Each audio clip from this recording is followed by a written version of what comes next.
Hello, and today we've got Scottish Cup 2012 winner Danny Grainger. Hiya Danny, how are you doing today? I'm good, thank you very much. How are you doing? I'm great, thanks. Let's start off. What is your first memory playing football? First memory of me playing football is with my dad out in the back garden. I grew up on a family farm and in a little village and things like that. But yeah, I mean that's one of the first memories I can remember of football, having a kick about with my dad in the back garden, and things like that. And then obviously the older I got, obviously in the village there was quite a few of us in our village, so we ended up where there was a good group of lads where we'd have a good kick about as well. So yeah, I mean my early memories of football as a kid are really special to me, really. So, what was the first club you played for? My first grassroots club was a local team called Castletown. I started there when I was 5 years old, and even now I still have a close relationship with the coach that was then my coach back then. So I played for them for many years, and then joined Carlisle as a youth team player before being released and coming back to Penrith, and then obviously going up into Gretna and into the Scottish leagues. When was the first time you were asked to sign an autograph by a fan?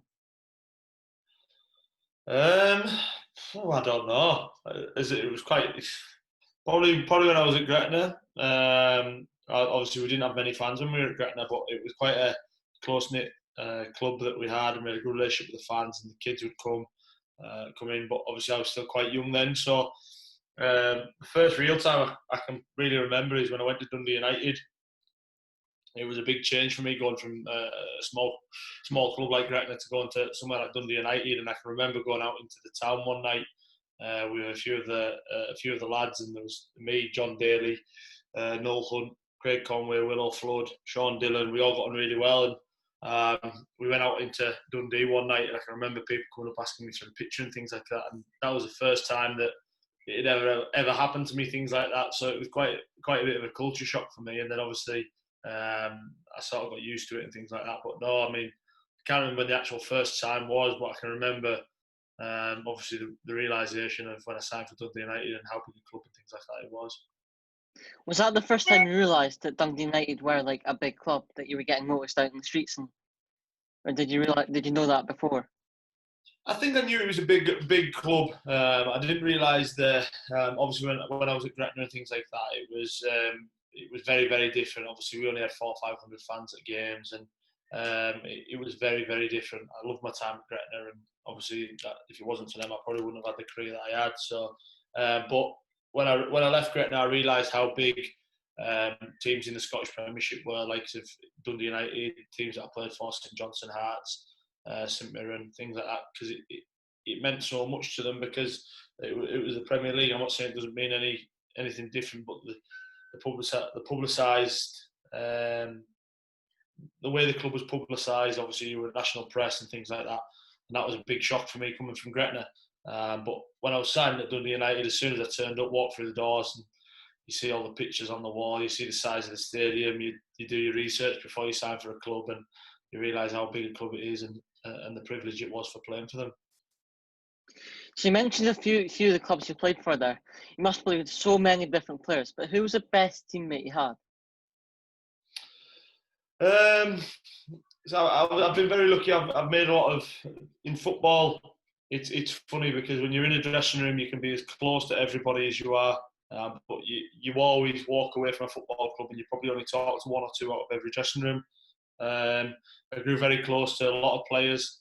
Dundee United was probably one of the closest I got with a lot of lads. But I still speak to the likes of John Daly, Craig Conway, Willow Flood, Noel Hunt out with Dundee United. I still speak to Ryan Stevenson, Driver, Webby when I was at Hearts, Dave Mackay at St Johnstone, Liam Craig, players like that. So yeah, I mean, I've been very lucky that I've made some really good close friends when I was up in Scotland, and then obviously when I came back down to England and played for my hometown team, I got really close with two or three good lads there as well, and the likes of Luke Joyce, Jamie Devitt, and probably many more, because I've been lucky that I've been involved in a lot of good dressing rooms, and not many that I would have said were sort of disruptive and people weren't sort of buying into what we all wanted to do.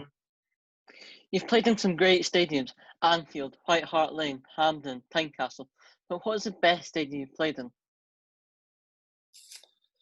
I absolutely love playing at Tynecastle. I did. I absolutely loved it.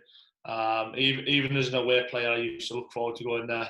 So obviously to play there as a player and a home team player was massive. When we went down to Anfield on the European night, the atmosphere that night was absolutely incredible. Obviously the 6,000 Hearts fans that made the trip and things like that. So it was huge as well. And obviously I was lucky enough to play there for Carlisle as well. So I would probably say Anfield was the best atmosphere I played in, but on a consistent basis, I would have said obviously Tynecastle. I absolutely loved it there. What are the best boots you've ever worn? The best boots I used to wear, actually the ones that I wore in the cup final. They were F50s, and they went out of fashion and out of stock the following season, which I was absolutely devastated about because it was finally got a very let's say misshapen foot. So finding boots that were comfortable for me was always a challenge. There was always a lot of pain in there, but they were the boots I absolutely loved. And if I could have bought 100 pairs of them, I would have, and I'd have worn them for the rest of the career. So you scored in the Scottish Cup final. You scored a couple of long range goals in the season after that. But what's the best goal you've scored? I would probably say we were playing Portsmouth at home when I was at Carlisle United. 92nd minute, we were 2-1 down. I've cut inside from the left instead of crossing it. I've cut inside onto my right foot, and from about 25 yards, I've hit this ball with my right foot and it's flown in the top corner. So that was probably one that I would probably say is my best goal. But like you say, I've been lucky enough that I've hit a few shanks that have flown in the top corner as well. So I had one last season was a special one for me. I'd been out for injury for 4 or 5 weeks, and I came back and scored a 90th minute winner, half volley just outside the box. But as I turned around, I caught it that my boy was just right in my eye line, and he was jumping up and down, and that's a special goal for me because I can still envisage him jumping up and down now, and it means a lot to me, that goal. But again, I was lucky to score quite a few decent ones. What are the best and worst kits you've ever worn? The best kit, I would say, probably a toss-up of two. I really liked the Hearts one, the Adidas one that we wore. I absolutely loved that one. And then probably the second or third year when I was at Carlisle United, we had all blue, but just with a dark blue stripe going through the middle. And I don't know why, but I really liked that strip and things like that. It was quite basic, but both were, but they were both very nice. And probably the worst kit when I was at Gretna, we had a blue tartan thing, and it was absolutely ridiculous. I don't know who picked it, but whoever picked it should have been shot because it was horrendous in my eyes. But no, I've been quite lucky, to be fair. I've worn some really nice kits, even at Dunfermline, St Mirren, teams like that, and St Johnstone. I always like most of my kits. There's only probably 2 or 3 that I look back at and think, well, I wasn't too sure on that one. Who's the best opponent you've come up against? I've obviously been very lucky in my career. I played up against Barcelona when I was at Dundee United, so I was lucky enough to come up against the greatest player probably ever to grace our planet. So Messi's definitely the player that I was that I would have to say on that one. I was lucky enough to get his shirt and get him to sign it for me, which is very special to me as well. So yeah, I've been very lucky. I've played against some very good players, people like him, Nakamura. He was always someone that gave me a real tough game. Suarez, Gareth Bale, and Raheem Sterling, probably the ones that stick out for me. But one I would say is that when we played Tottenham for Hearts, Jermaine Defoe played in the home leg, in our home leg, and he was absolutely quality. His movement and everything. When you look back at it, you think, yeah, do you know what, he was a fantastic player. What's the worst performance you've had on the football pitch?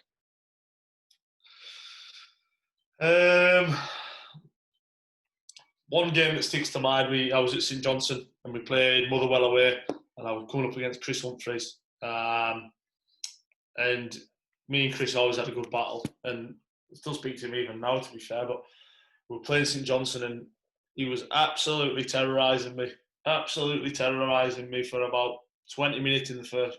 We were 2 or 3-0 down after 20 minutes, and Chris Humphrey skipped past me every time and crossed it and then scored. And I was thinking, oh my God, this is going to be a long, long night. And the manager went to make a change, and I thought, oh, this is guaranteed. This is my numbers coming up on the board here. But unfortunately for me, the left winger in front of me got taken off and got a little bit of the blame for not giving me enough protection, which I thought was right looking back now. But no, that's probably the one game. I wouldn't even say it was a game. I think it was probably just more a 20-minute spell that I got absolutely tore to shreds, and whatever I'd done was wrong. So that's a game that definitely does stick in my mind. Just, what was the last game you played in? The last game I played in, I'll be honest with you, I can't even remember. Unfortunately, I was injured a lot in my last season. And I came back, and I'm pretty sure it was Colchester, but I might be wrong. But yeah, I went through a bit of a low point coming towards the end of my career. That was my professional game. I played a couple of non-league games last year at the club that I'm managing now, so that probably wasn't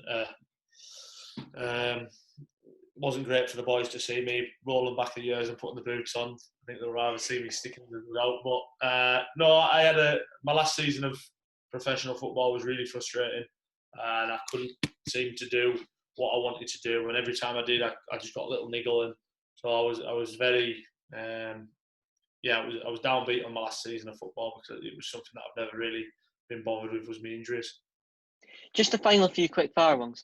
What's the best advice you've ever been given? Best advice I've ever been given is, I'm trying to say this without sort of, because it's a bit X-rated. Let's just say everyone makes mistakes. Like, everyone has got a certain part on their body. That's all I'll say.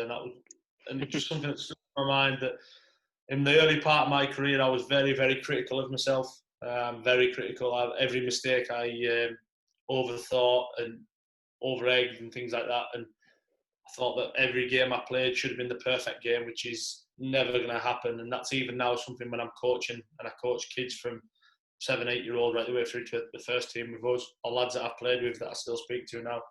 I always tell them that everyone will make mistakes, so it's learning from them. But yeah, the best bit of advice was that stop worrying about mistakes, because everyone makes them. Like, everyone's got a certain part on your body.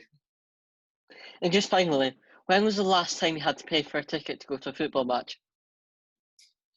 Trying to think now. Probably a couple of seasons ago, I was lucky enough to be able to take my son to a Manchester United game. So I had to pay for them tickets. But I've been lucky. I've made some good contacts, and I've made some good friends in football. And I've been lucky enough to be able to sort of call on them if I ever do get a chance, or 5 minutes spare, or an evening spare, that I can take my little fella to a match. But I absolutely love, and as does he loves coming up to Tynecastle and seeing the games. He loves going to watch the games at Carlisle. We've been down to watch Man City, Man United, teams like that. So no, I'm lucky enough that I can obviously get them sort of games in as well. Right, Danny, it's been a pleasure having you on. Thank you very much. No problem at all. Thank you very much for having me. Thank you.